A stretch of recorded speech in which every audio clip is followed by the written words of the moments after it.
Let's look at estimating square roots. Here we have the square root of 17.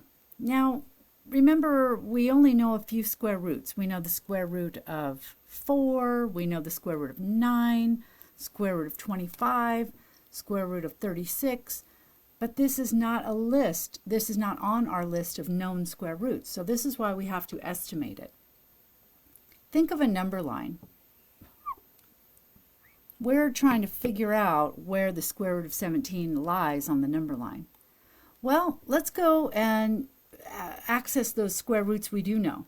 The square root of 16, we do know that one. That is at 4.